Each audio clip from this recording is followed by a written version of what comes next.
Today on the In-Pencil podcast, we talk about the Oscars, we talk about Kirby, we talk about some things going on in our personal lives. Kind of. Please enjoy.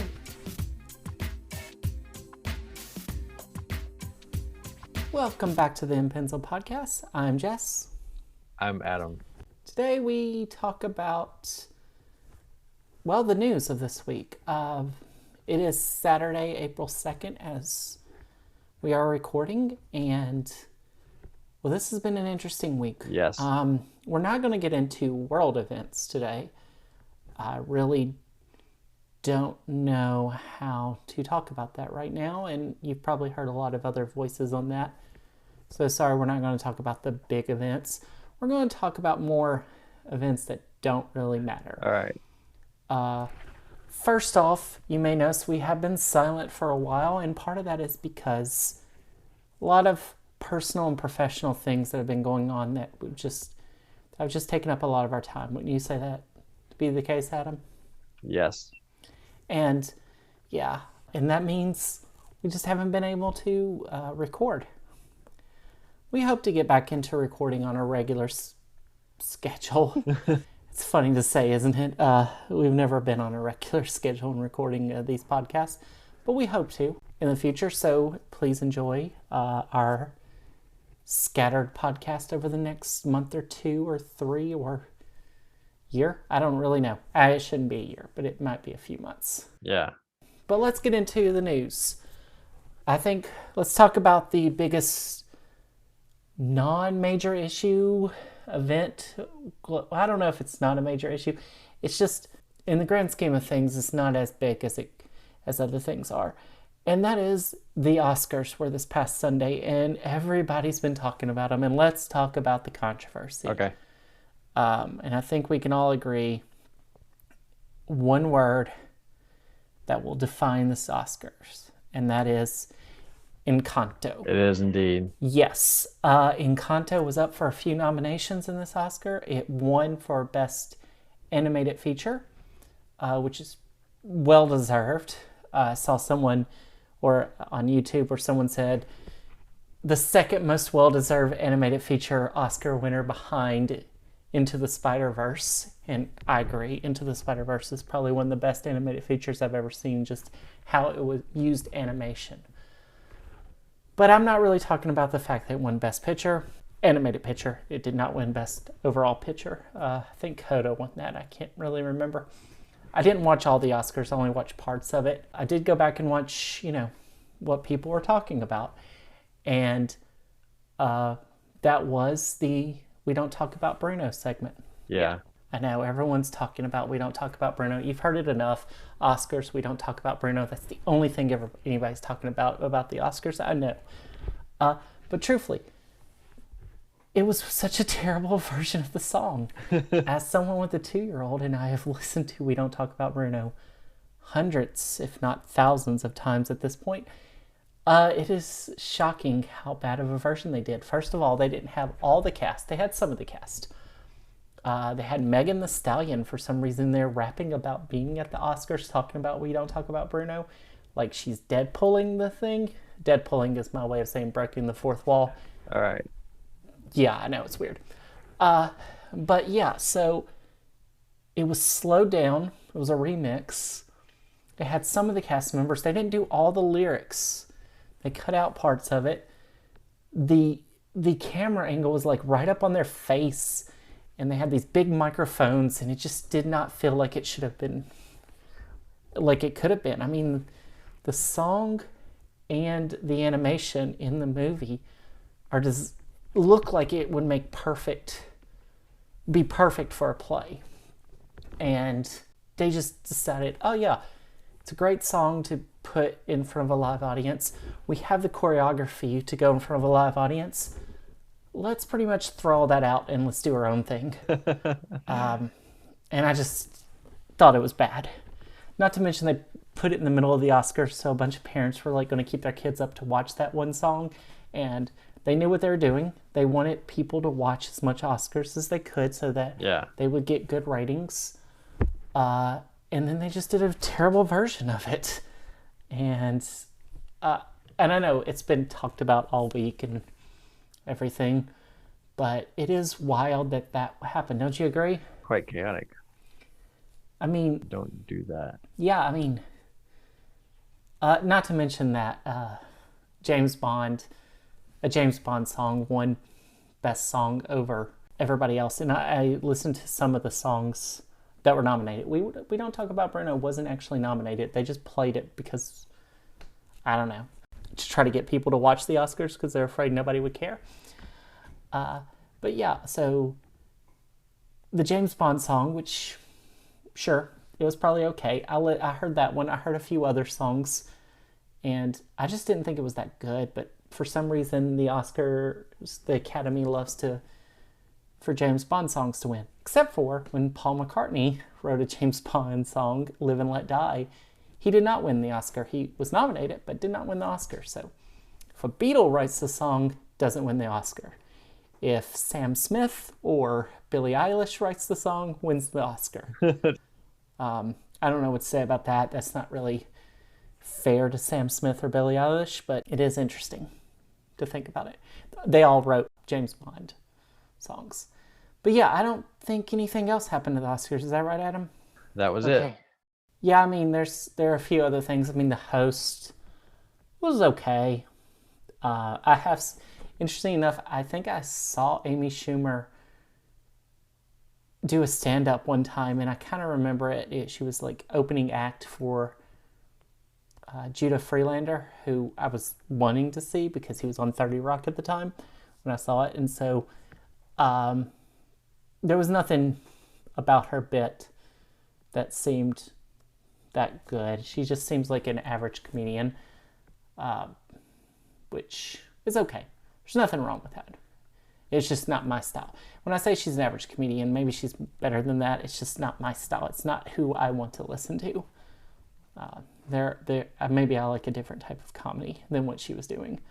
I'm not saying Judah Freelander is my favorite comedian either, but it is different, and I don't think he's yours either, is he? No. Yeah. So there might have been some other things happen to Oscars. As I said, I didn't really watch much of it. I just watched here and there, a few bits and pieces. I caught the best actor, the best actress, the best director, and the best picture winners, and saw some of the performances of the songs and some of the jokes. But I didn't really get to see anything. Did you watch? You didn't watch? No. No. I don't think anything else happened there, so we're just going to cut from that. I know you've all heard about the Oscars this week and about we don't talk about Bruno enough, so that's good enough. We've been going on it for long enough, and so let's just stop there. Okay. Next up, what do we got, Adam, here? Played any games lately? Oh yeah, you've been busy with some things going on, I know. Yes. A lot of busyness in our lives. Yeah. Video games. Let's talk a little bit about video games. So last Friday, Kirby and the Forgotten Land came out, and I played it. I beat it 2 days ago. I finally beat it. I was playing it here and there over the past week, maybe a few hours at a time. And so it's not a very long game to beat the first time through. It's not a hard game, but it's so fun. It's just a nice Nintendo platformer. And we've talked plenty of times how much we love Super Mario World, and I'm just a sucker for Nintendo platformers. I'm a sucker for platformers in general, and like some of my favorite games like Super Mario World, Super Mario Odyssey, Super Mario 64, they're all Nintendo platformers. We did on our game channel, we did a little bit of Super Mario 3D World. There are other platformers I really enjoyed, like New Super Lucky's Tale, which is an Xbox game, and they did put it out on the Switch. I think it's New Super Lucky's Tale is the version that's on the Switch, and Super Lucky's Tale is the one on the Xbox. I get confused all the time. But it's a really good game. I think the Switch version is like a more encompassing, has more stuff in it. I'm not really sure. But that's a good, fun, easy platformer. Yeah. And Kirby. Kirby is a fun, easy platformer. There are hard platformers you can play, like some of the Donkey Kong Country games can be some difficult platforming. And of course, there's like Kaizo Mario if you want to get into ROM hacks, which are Super Mario World, generally Super Mario World ROM hacks, and you can get into some really hard platforming. Or just play Super Mario Maker 2 if you don't want to go into the ROM hack computer and all that stuff. Yeah. Super Mario Maker 2 has some really tough platformers and really fun. But overall, I really love platformers. It's probably one of my favorite genres. It's what I grew up on. And as we've talked about, Adam and I love Super Mario World. For me, I beat it at least twice a year. I don't know about you, Adam. How often do you beat it a year? One. Really? And usually I do the 11 exit run when I beat it. Occasionally I'll try to do a 96 exit. But I will say real quick about Super Mario World, if you have the Nintendo Switch Online, they just added a version of Super Mario World to the SNES Online where you get 99 lives and every world unlocked, or every level unlocked. Oh. Which is a really cool thing to have. Well, all right. Yeah, I mean, it's really cool that you have access to every single level and you have 99 lives. So if you're not great at the game, or if you have some levels you're really tough at, that are really difficult, this is a good version to pick up. I don't think there's anything wrong with, if you're not good at a game, just to practice it, an easy version. And also you can like hit LR and I think ZL and ZL and ZR, and you can rewind, use the rewind feature if you want to, or save states on the Nintendo Switch Online. And I think that's perfectly legit. There's no reason for you to spend a lot of time trying these old hard games that are hard in different ways. Not that Super Mario World's hard. It's actually much easier than like Super Mario Brothers 3. Yeah. They went hard and then they came back and made it a little bit easier, and so it is a little bit more accessible. And I think everybody knows that Super Mario World is an easier platformer than a lot of platformers that came out at the time, but that made it more accessible, and more accessible means more people are able to play it. And I think that's why one of the things that people like about Kirby isn't hard. You can make the Kirby game hard. Oh. The cool thing about it is they give you power-ups, and they have an easy mode and a hard mode. The easy mode's really easy. The hard mode is still kind of easy, but they have ways to make it harder. And if you want to 100% the game, it's going to get difficult. It's going to get pretty difficult, especially you have to fight bosses and do without damage, which is, I've been working on 100%ing, kinda. I played it, once I beat a game, I like to play it for a few days afterwards. And I've enjoyed it. It's been fun, but I don't think I'm going to 100% it. I generally don't do that in video games. I don't know about you. I guess Super Mario World, yeah. Yes. The 96 exits in Super Mario World is a pretty easy 100%ing. Technically, you can get all 96 exits and not beat the game, because when you get the 96th exit, it's before you beat Bowser. It's every exit, but not beating Bowser. Yes. So it is interesting that you can complete the game, quote unquote, without actually defeating the final boss. And I get that it's quote unquote defeat the game. You put the quote unquote before you say the word. Anyway, but yeah, that's technically in Super Mario World. I don't know where I was going with all that, but I really enjoyed Kirby and the Forgotten Land. It's the second Kirby game I've ever played. I also played Kirby's Adventure on the NES, I think it was. I think I played Kirby's Adventure. I don't know. I don't really remember. I think it was Kirby's Adventure. I played one of the old Kirby games and didn't really like it. Didn't really understand it. But I decided to pick this one up. It looked really fun, and it was. So I recommend it. I played, one of my goals this year is to play 12 games that I've never beaten before and beat those. And Kirby and the Forgotten Land was number 8. I'll probably do a video about the 12 once I get to 12 someday. Won't bore you with the other 7 right now. Any new things for you, Adam? No. Anything going on in Blink-182 land? Way more chaotic than I thought. Fun fact tonight, I think Reliant K is finishing up their tour that they just did here in Nashville at Marathon Music Works. I did not go. I did not get tickets to any of the tour. Adam did not either. No. I chose not to. I didn't really know how safe it would be to be inside a small venue at this time of year. It seems like it's a little safer now than it could have been back when they were putting tickets out on sale, but I didn't want to risk it with a 2-year-old at home, so I did not go. I prefer outdoor concerts these days. Actually, outdoor concerts, let's just face it. Outdoor concerts are better than indoor concerts. I'm just going to say it straight up.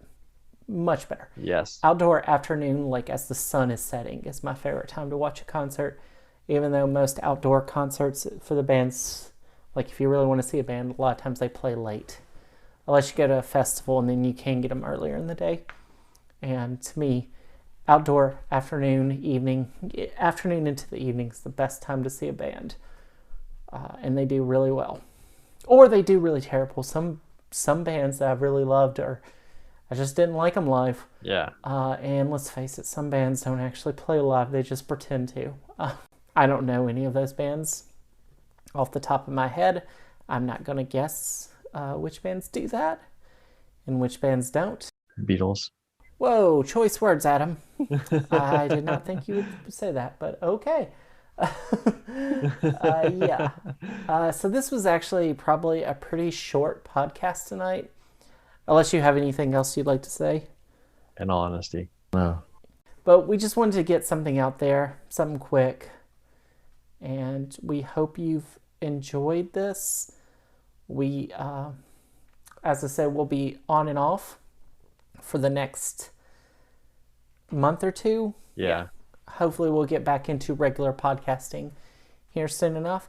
But for now, we hope you enjoyed this little 20, 30 minute, I don't know how, I think we're on 15 to 25 minutes. I should be keeping up with this, but I'm not. Oh well. But I hope you've enjoyed this little podcast. Really fun to do. I've really enjoyed podcasting. I'm sure you have too, Adam. And yes, it is hard to do when it's hard when neither of us have a lot of time to talk. Yeah. Because we're so busy with other things and all these big things, as I said, new video games are playing, new music coming out. I think we did get to talk about the Super Bowl on our last podcast a little bit because that was a big deal for the type of music we like. And then the Oscars, obviously the Oscars Bruno controversy. That's just a huge controversy that was this week. A bad idea. And it's still going on, and it'll probably die down. I mean, everybody's had their opinion on the Oscars Bruno controversy and yes, how they just made this weird version of we don't talk about Bruno. There were some other small Oscar controversies going on. I believe during the show there was obviously the biggest other controversy I remember was the pre-taped awards that happened before the ceremony, and you could tell that they weren't live. It was kind of weird cuts. I did see a few of those. But all the other things were kind of small. I think only the only one I really heard about being big enough to keep being talked about was definitely the We Don't Talk About Bruno. That was it. I'm not hating on Megan Thee Stallion, by the way. I know nothing of her music. I just did not think she needed to be there. Felt like she was taking up the place of some of the other actors that could have sang on that song who didn't get a chance, even if they'd only had a line or two. I didn't think she needed to be there, and also I didn't think her rap was good. It was kind of a rap. First thing I heard when I heard that rap was I thought about, if you remember, Adam, the, what's that? Owl City song. What is it? Alligator. Balls. It's Alligator Sky. If you remember that Owl City song where he did two versions and one had the rap, and the rap was just so technically okay. The technicalness of the rap was solid. It was what it was, but it said a bunch of nothing is what it felt like. It was like, what's the purpose of this? And sometimes songs do that. You hear the song and you're like, technically not a bad song, but what did it say? And unless it's like a dance song, some dance songs just like repeat words over and over again. And I get their job is just really the music. And so they just occasionally have like, what is love?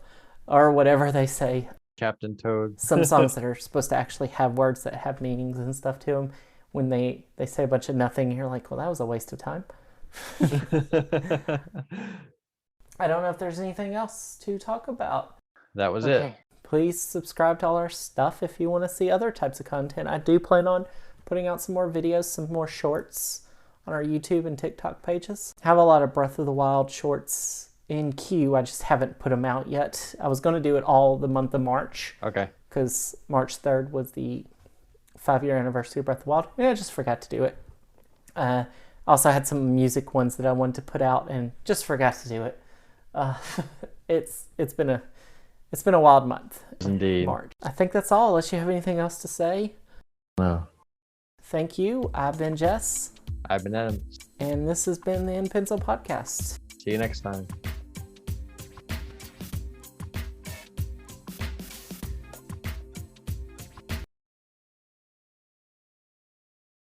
Oh, I'm here now.